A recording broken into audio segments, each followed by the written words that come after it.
الفاتحة. أعوذ بالله من الشيطان الرجيم. بسم الله الرحمن الرحيم. الحمد لله رب العالمين الرحمن الرحيم مالك يوم الدين.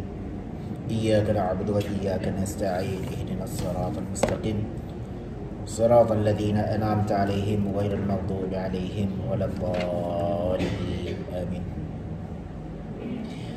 أعوذ بالله السميع العليم من الشيطان الرجيم. بسم الله الرحمن الرحيم. الحمد لله رب العالمين وبه نستعين على أمور الدنيا والدين، والصلاة والسلام على أشرف الأنبياء والمرسلين سيدنا محمد وعلى آله وصحبه أجمعين. سبحانك لا علم لنا إلا ما علمتنا إنك أنت العليم الحكيم. رب اشرح لي صدري ويسر لي أمري واحلل عقدة من لساني يفقهوا قولي. نويتك علم والتعليم والنفع والانتفاع والمذاكرة والذكر والاستفادة والاستفادة والحث على تمسك بكتاب الله وبسنة رسول الله صلى الله عليه وسلم والدعاء لحد الله خير ابتغاء وجه الله ومرضاته وقربه وثوابه آمين آمين يا رب العالمين. أما بعد. Alhamdulillah, pertama dan selamanya marilah sama-sama kita merafakkan syukur kepada Allah Subhanahu wa taala.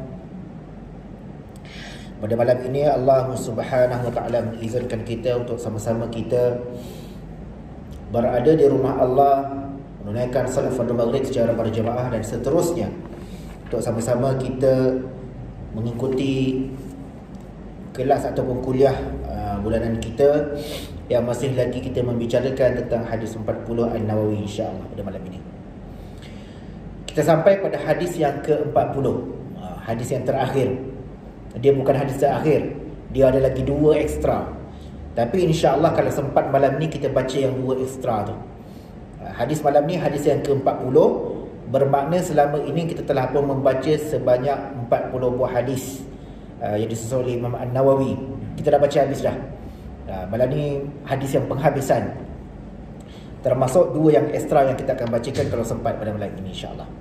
Hadis di bawah tajuk mempergunakan kesempatan di alam dunia untuk kejayaan di akhirat. Mempergunakan kesempatan di dunia untuk kejayaan di akhirat. Bismillahirrahmanirrahim. Ali bin Umar radhiyallahu anhuma qala akhadha Rasulullah sallallahu alaihi wasallam biman kibayya faqala kun fid dunya ka'annaka gharibun aw 'abiru sabilin. Wa kana ibn Umar radhiyallahu anhuma yaqul idza amsayta fala tantazir as-sabah wa idza asbahta fala tantazir al-masa wa khudh min sihhatika limaradika wa min hayatika limautika. Rawahu Bukhari. Hadis sahih.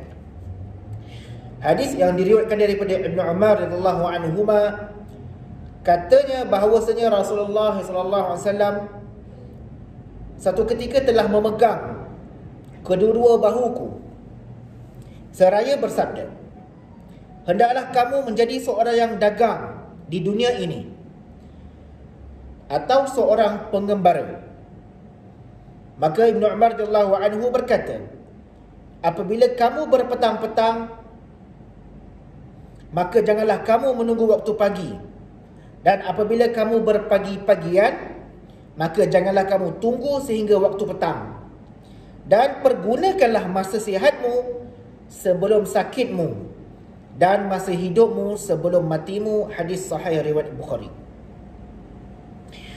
Hadis yang ke-40 ini Nabi sallallahu alaihi wasallam memberikan pesan kepada sahabatnya, iaitu Ibn Umar, atau nama penuhnya Abdullah bin Umar, anak kepada Sayyidina Umar radhiyallahu anhu.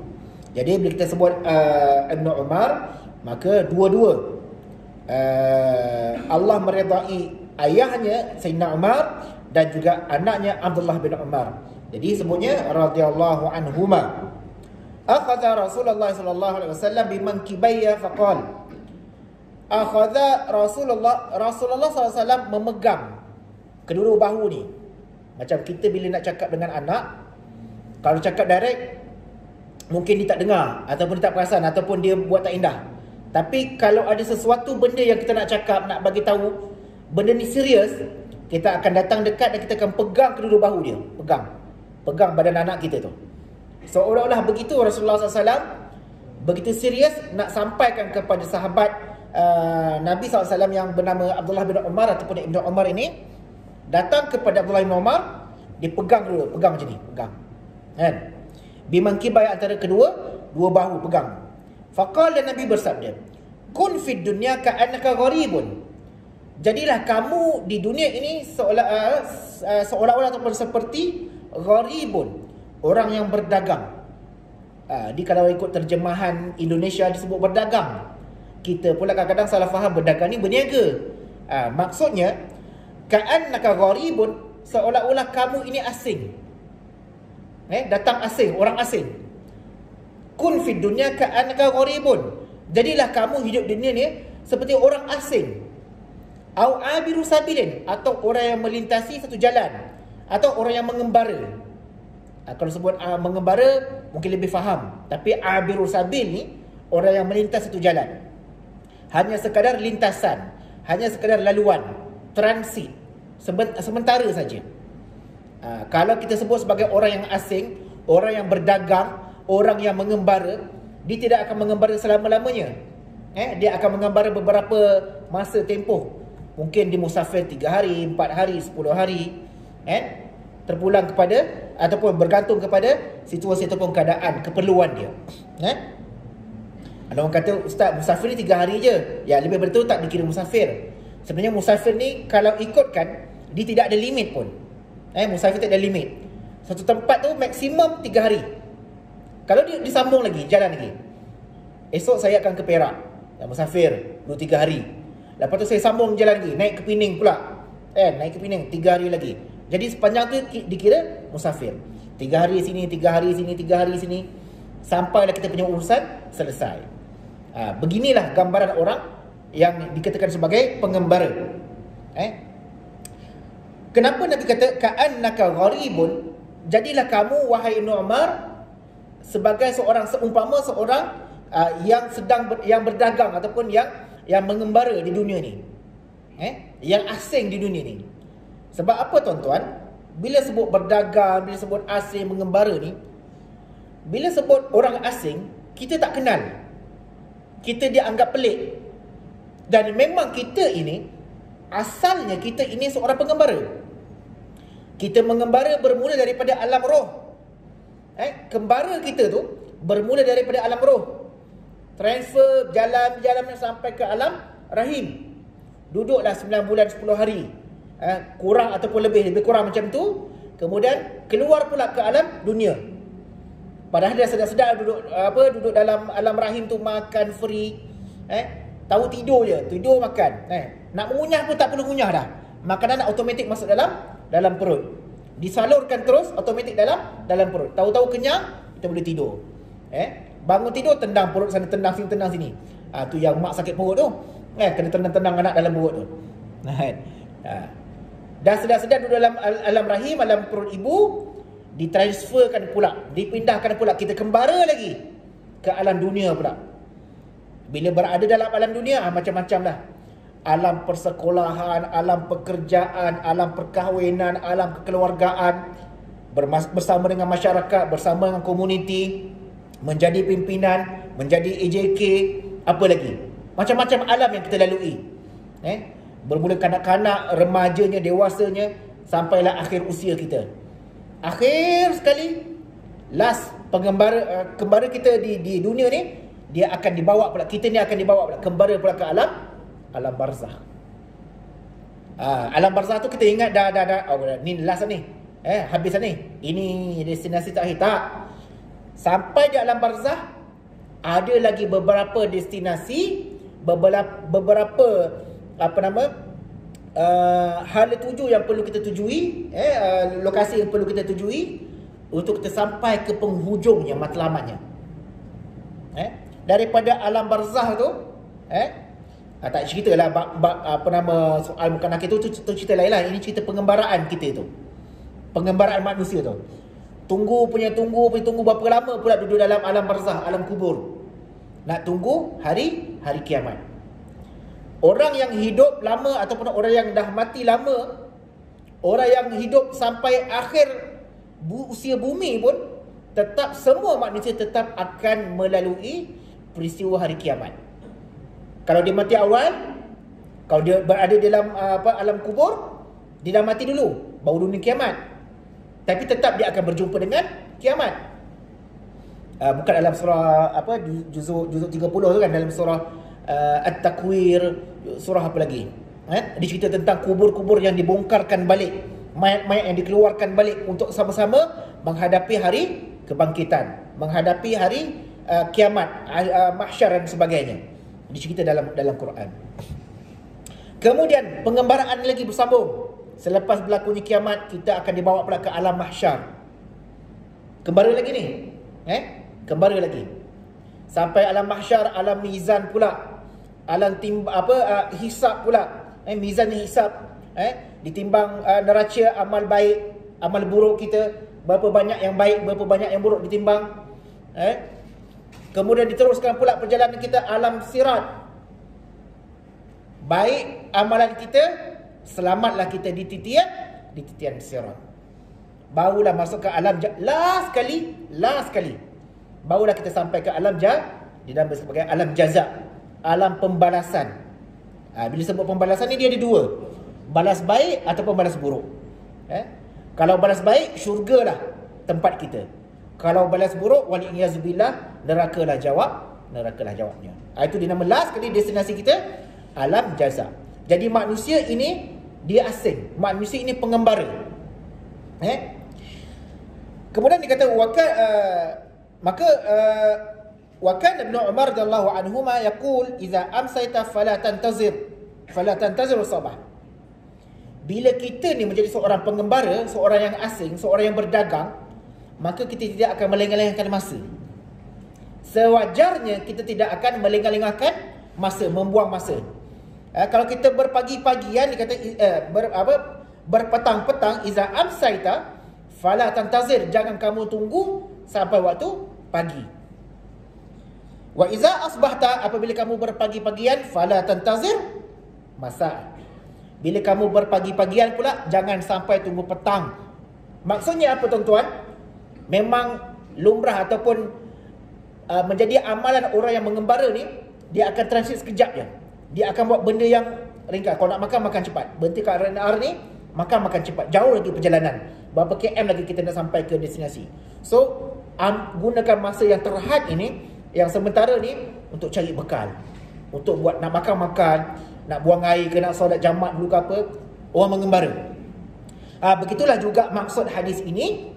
Jangan sampai esok, kalau kita berada waktu pagi, jangan sampai esok petang. Kalau berada waktu petang, jangan sampai tunggu esok pagi.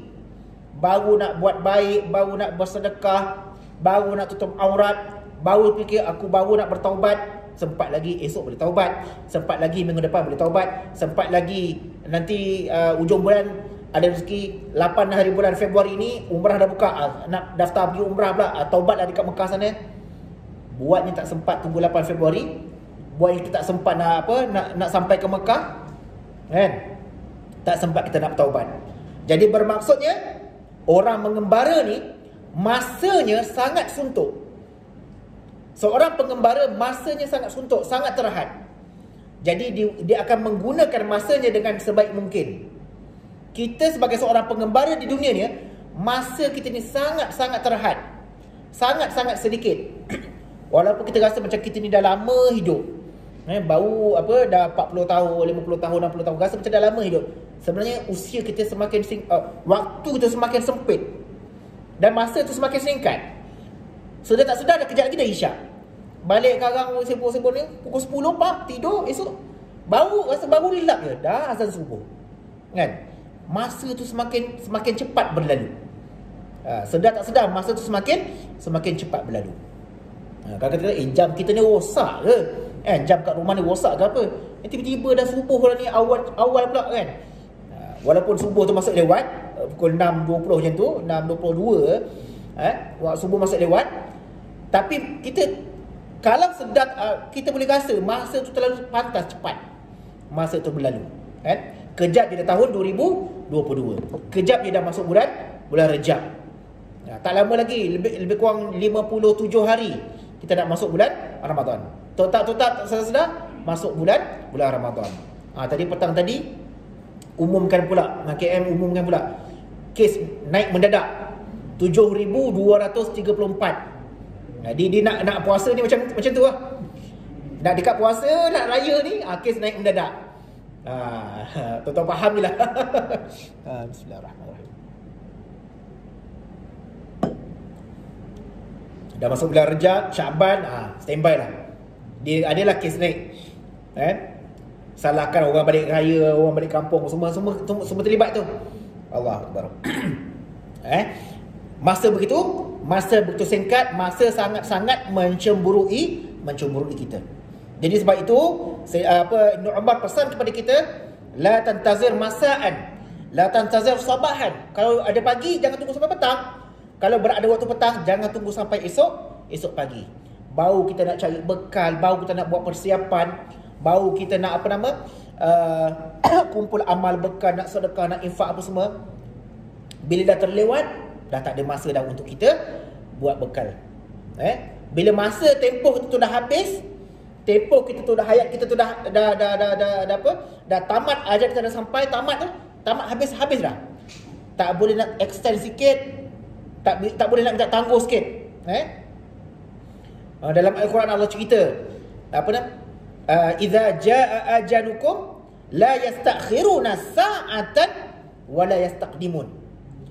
Apabila ajal kamu telah sampai, Allah kata apa? La yastakhirun, tidak akan dilewatkan walaupun sesaat. La yastakhiruna sa'atan, tidak akan dilewatkan walaupun sesaat. Wa la yastaqdimun, ataupun diawalkan sesaat. Kalau kata 6.20 ni kan 6.20 lah. 6.20 minit 56 saat. Contoh macam tu. Kan biasa kalau ada rekod kematian dekat sijil kematian tu, berapa waktu exactly yang orang ni meninggal. Dia ada dia punya ni kan. Kadang-kadang dekat dia punya sijil kematian tu tak tepat. Yang tepat tu malaikat tahu saat dicabut nyawa tu, kan? Jadi tuan-tuan, hidup kita sebagai seorang pengembara, masa yang Allah beri tu sebenarnya sangat-sangat singkat untuk kita kumpul bekal, untuk kita kumpul amal. Tapi kalau kita nak cerita tentang urusan dunia, kita fikir banyak lagi benda yang aku tak mampu nak buat, tak sempat nak buat. Banyak lagi benda yang sepatutnya kita buat, kita rasa tak buat. Tapi cukuplah kita ambil urusan akhirat, biarpun tak sempat nak uruskan urusan dunia. Yang penting persiapan kita untuk balik ke negeri akhirat itu kita dah susun rapi dah. Solatnya cukup, puasanya cukup. Puasa belum ganti lagi, tak lalu Ramadan, cepat-cepat ganti puasa. Kita dah susun dah. Ni dah masuk tahun baru ni, mungkin bulan lepas ataupun tahun lepas terlupa nak bayar zakat, kita buat preparation, buat kira-kira balik, buat calculation balik. Bila nak bayar zakat, kita ada dah perancangan persiapan kita. Apa benda yang tak selesai? Ada hutang dengan orang, kita selesaikan hutang kita. Ada benda yang tak selesai, kita ada gaduh sebelum ni, kita ada gaduh dengan jiran kita, selesaikan berbaik-baik, minta maaf dan sebagainya, bermaaf-maafan sebelum masa kita yang suntuk ini diambil ataupun ditarik oleh Allah Subhanahu wa taala. La yastakhiruna sa'atan wala yastaqdimun. Tidak akan dilewatkan walau sesaat, dan juga tidak akan dicepatkan walaupun sesaat. Yang kedua, dalam hadis ini disebutkan dunia sementara dan akhirat kekal abadi. Seorang insan yang hidup di dunia ini hanya hidup dalam jangka waktu yang dikehendaki oleh Allah Subhanahu taala. Kemudian tidak beliau pasti akan mati, seperti mana firman Allah Subhanahu taala, kullu nafsin dha'iqatul maut. Setiap yang menyawa pasti akan menemui kematian. Surah Ali Imran ayat 185. Dan firman Allah SWT, innaka mayyitun wa innahum mayyitun. Sesungguhnya engkau wahai Muhammad akan mati, dan sesungguhnya mereka juga akan mati. Surah Az-Zumar ayat 30. Dunia ni waktunya sangat singkat. Nabi pun sebut dalam hadis, Nabi kata a'maru min ummati baina sittin wa sab'in. Umur-umur di kalangan umatku, kata Nabi, di antara kalangan 60 hingga 70. Nabi pun wafat umur 63. Kalau ada yang lebih daripada tu, 70 masuk 80, maka itu ekstra bagi dia, peluang bagi dia untuk tambah lagi kebajikan, tambah lagi amal ibadah dia, saham untuk ke negeri, untuk pulang ke negeri akhirat. Yang ketiga disebut dunia adalah jambatan untuk akhirat. Di dalam dunia seorang mukmin sama ada menjadi seorang pedagang ataupun seorang pengembara, beliau tidak akan cenderung kepada dunia ini dan tidak akan menyibukkan dirinya dengan perhiasan dan tipu dayanya. Beliau juga tidak akan tertipu dengan dunia dan bukanlah beliau penghuninya di mana justru itu beliau perlu berusaha bersusah payah kerananya. Dan sedemikian itulah disebabkan dunia ini hanyalah sebagai laluan untuk ke negeri akhirat dan bukannya tempat tinggal yang kekal abadi. Macam disebut tadi, dalam hadis disebut abirus sabil. Abir ini laluan, lintasan, tempat laluan, jalan laluan. Kita kat dunia ni hanya lintasan daripada alam roh pergi ke alam rahim, melintas di dunia, transit di dunia beberapa waktu. Mungkin kita transit dalam 40 tahun, transit kat dunia 50 tahun, transit kat dunia 60 tahun, kemudian akan kembali balik ke negeri akhirat. Sebab tu dunia ini dinamakan sebagai jambatan ke akhirat. Apa kita nak buat dekat tengah-tengah tu? Semasa kita transit kat dunia ni, apa yang kita nak buat? Nak cari bekal macam mana? Bekal baik atau bekal buruk? Ada orang sampai transit, sampai dekat R&R, dia tak buat apa-apa. Makan tak, rehat pun tak, dia duduk relax je. Tadi masa bawa kereta ngantuk, masa bawa kereta rasa ngantuk, tapi bila dah berhenti ke R&R, tak nak tidur pula. Masa bawa kereta rasa lapar pula. Dah sampai R&R tak nak makan pula. Jadi bila nak start jalan balik, mula dah rasa lapar balik, mula dah rasa ngantuk balik. Dia tak manfaatkan peluang ketika mana berhenti di R&R tu, berhenti transit tu.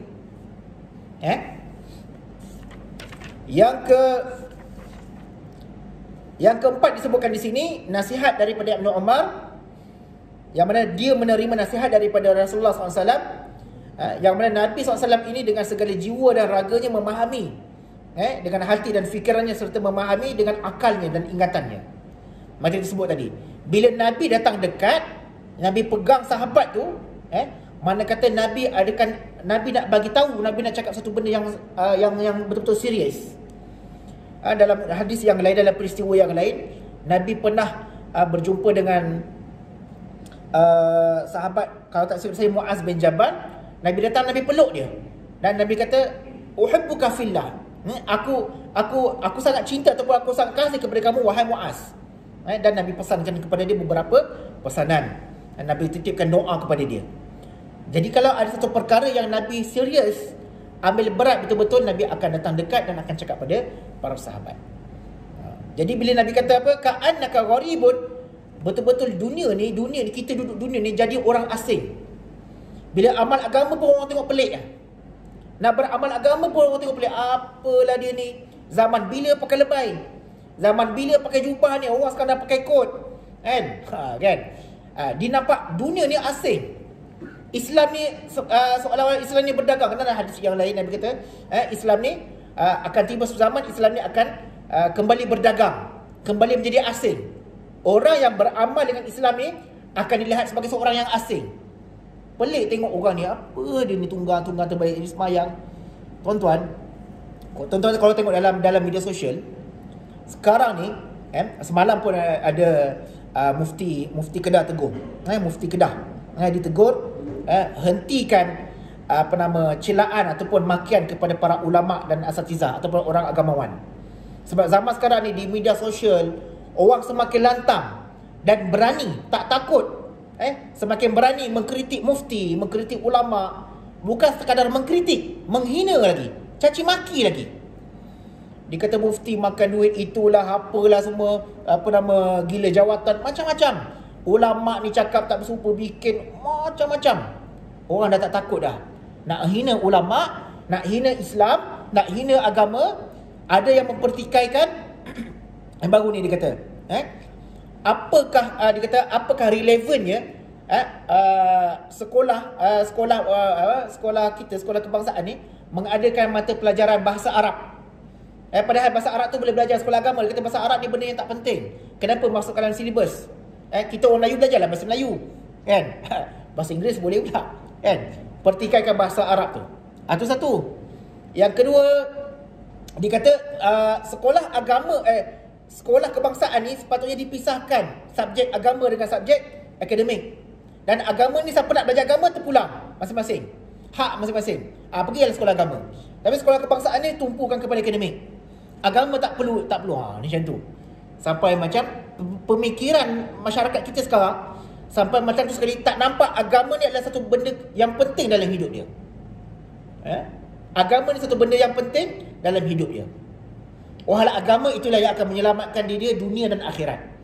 Tapi dia nak asingkan dunia, dia nak asingkan agama ni dengan kehidupan dunia dia. Dunia punya hal, agama punya hal, akhirat punya hal.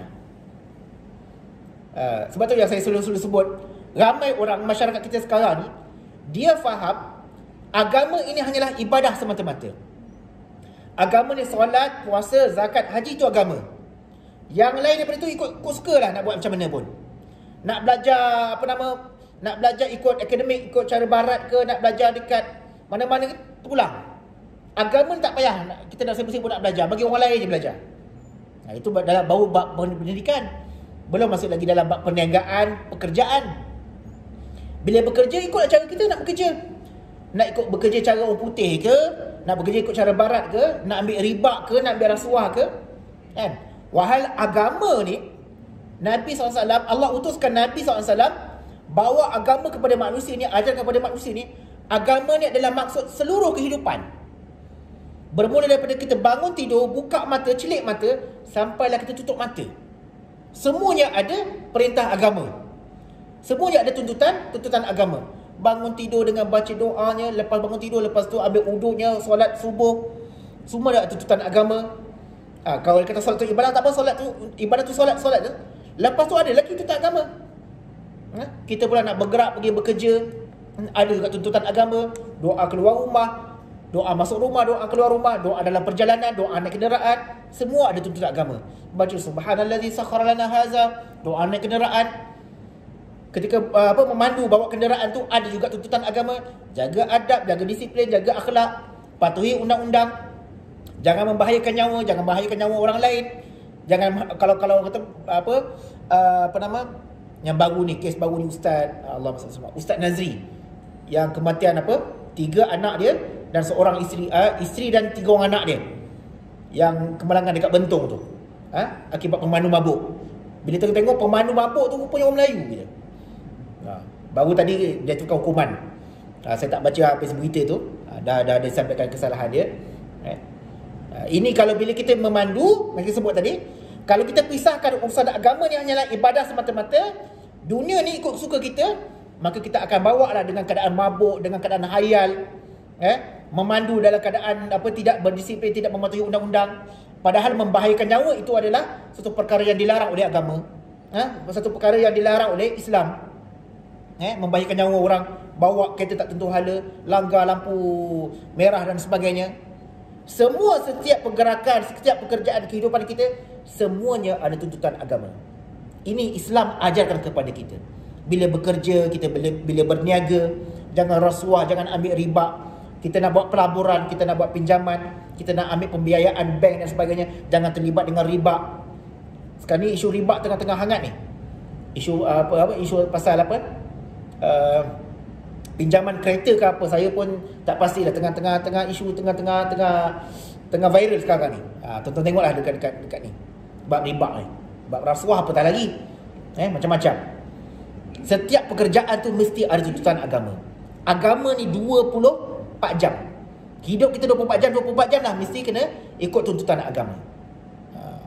Jadi kalau tak ikut agama, apa lagi yang boleh menyelamatkan kita, hidup kita kat dunia ni selain daripada agama? Kalau kita pisahkan agama ni asing, agama ni hanya untuk ibadah, ibadah ni hanya untuk solat saja, kerja bukan ibadah, perkahwinan itu bukan ibadah, perniagaan itu bukan ibadah. Ikut cara kita, berniaga cara barat, berniaga cara menipu.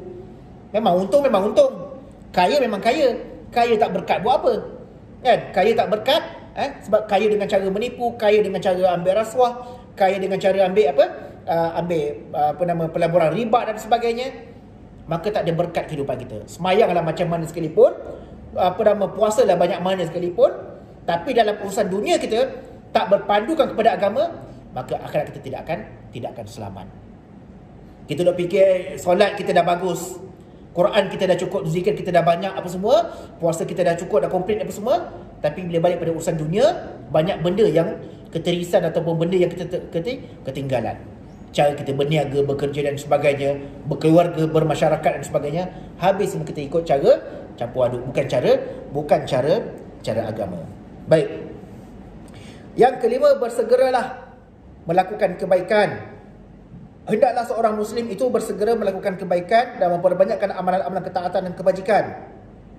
Janganlah memperlengah-lengahkan dan janganlah pula mengabaikan dengan harapan untuk melakukan di masa hadapan. Justru beliau tidak tahu bila ajalnya akan berakhir. Ini pesan ataupun yang ditulis oleh yang dikarang oleh pengarang Al-Wafi ini, kitab Al-Wafi ini, bersegera melakukan kebaikan. Kalau kita bertangguh, melengah-lengahkan, mengabaikan masa yang kita yang Allah berikan kepada kita dengan harapan untuk kita lakukan pada masa akan datang, takut-takut tak sempat nak buat kebaikan, tak sempat kita nak ganti amal ibadah kita yang tertinggal, maka ajal kita telah sampai, maka di situlah pengakhiran hidup kita. Yang keenam,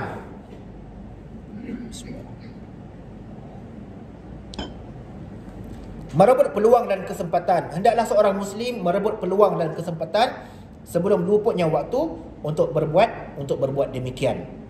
Macam saya sebut tadi, masa yang Allah berikan kepada kita sangat singkat, maka gunakan kesempatan, rebut peluang, sementara waktunya masih ada, belum expired, belum sampai expired date dia, masih kita ada waktu lagi. Yang ketujuh, zuhud dalam kehidupan. Dalam hadis ada gasaan agar berzuhud di dalam kehidupan dunia dan memalingkan diri daripada kesibukannya. Bukankah itu bermaksud meninggalkan kerja? Bukanlah ia bermaksud meninggalkan kerja dan usaha, tetapi maksudnya jangan tertakluk atau terikat kepadanya, lalu menyibukkan diri, dengan urusan dunia, maka kita tinggalkan urusan akhirat. Kalau kita sanggup tinggalkan urusan dunia kita semata-mata nak kejar urusan akhirat, insya-Allah Allah akan berikan dunia kita tu, urusan dunia Allah akan cukupkan urusan dunia. Dunia ni akan ikut. Tapi kalau kita sibukkan diri kita dengan urusan dunia, maka akhirat belum tentu akan dapat kita selamatkan. Kehidupan akhirat kita belum betul-betul dijamin oleh untuk kita nak bekal kita ataupun amal kita untuk kita nak selamat di akhirat kelak. Yang ke-8, sentiasalah melakukan amal soleh. Seorang Muslim itu hendaklah sentiasa melakukan amal soleh dan memperbanyakkan kebajikan dan takutkan hukuman Allah Subhanahu wa ta'ala. 9. Bijak memilih sahabat, berjaga-jaga dan jangan bersahabat dengan orang jahat. Ke-10. Amalan duniawi yang bermanfaat. Yang ini amalan duniawi adalah wajib bagi menjaga diri dan menghasilkan manfaat. Dan seorang Muslim mestilah mempergunakan kesemuanya itu semata-mata untuk kehidupan akhirat dan menghasilkan ganjaran di sisi Allah Subhanahu wa ta'ala. Dan yang terakhir, yang ke-11, kesederhanaan dan keseimbangan. Hadis ini mengembalikan kita kepada kesederhanaan dan keseimbangan antara amalan dunia dan amalan akhirat. Setiap kali keterlibatan kita dengan urusan dunia, dengan kedudukan ini bertambah, maka setiap kali itulah kita ditimpa dengan kelalaian, kealpaan dan sambil lewa terhadap kehidupan akhirat. Jangan sampai dunia ini tarik kita. Jangan sampai dunia ini ikat kita sehingga kita tak mampu untuk nak kejar akhirat. Biar kita terikat dengan urusan akhirat, sampaikan dunia ini kita ni, biarlah dunia ini berciciran. Tak dapat pun tak apalah, asalkan akhirat kita dapat disempurnakan. Akhirat kita dapat dipenuhi segala tuntutan, segala tanggungjawab kita sebagai seorang Muslim untuk kita kembali balik kepada Allah Subhanahu wa taala.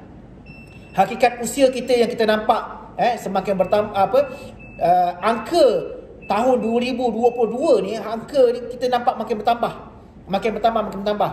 Sebenarnya usia tu semakin berkurangan. Kalau tahun ini umur kita 40, tahun depan umur 41, kemudian 42, 43 dan sebagainya, nampak macam usia tu bertambah, tetapi hakikatnya ia semakin berkurangan. Hayat kita di dunia ni semakin berkurangan. Tak tahu bila, banyak mana lagi baki hidup kita. Tak tahu banyak mana lagi baki hayat hidup kita di dunia. Sebab itu pesan Ibnu Umar, la tantazirul masa. Kalau berada di pagi jangan tunggu sampai petang. Kalau berada waktu petang jangan tunggu sampai esok. Buatlah amal kebajikan, kumpullah amal sebanyak-banyaknya. Kita tak tahu akhir zaman ni apa yang berlaku. Macam-macam bala bencana, fitnah, cubaan dengan Covid, dengan apa semua tak kesudahnya semua. Jadi masing-masing kita jagalah aman kita, jaga iman kita, jaga keluarga kita. Mudah-mudahan selamat dunia dan akhirat. Amin insyaallah. Aqulu qawli hadza wa astaghfirullahal azim li wa lakum. A'udzu billahi samil syaitanir rajim. Bismillahirrahmanirrahim. Alhamdulillahi rabbil alamin wa bihi nasta'in wassalatu wassalamu ala rasulillah wa ala alihi wa sahbihi ajma'in. Allahumma 'allimna ma yanfa'una wa nafa'na bima 'allamtana wa zidna 'ilman katsira. Rabbana atina fid dunya hasanah wa fil akhirati hasanah wa qina adzabannar. Wa sallallahu ala sayyidina Muhammad wa ala alihi wa sahbihi wa baraka wasallam. Walhamdulillahi rabbil alamin. Baki dua hadis insyaallah kita akan sambung pada bulan hadapan insyaallah. Assalamualaikum warahmatullahi wabarakatuh. Subhanakallahumma wa bihamdika la ilaha illa anta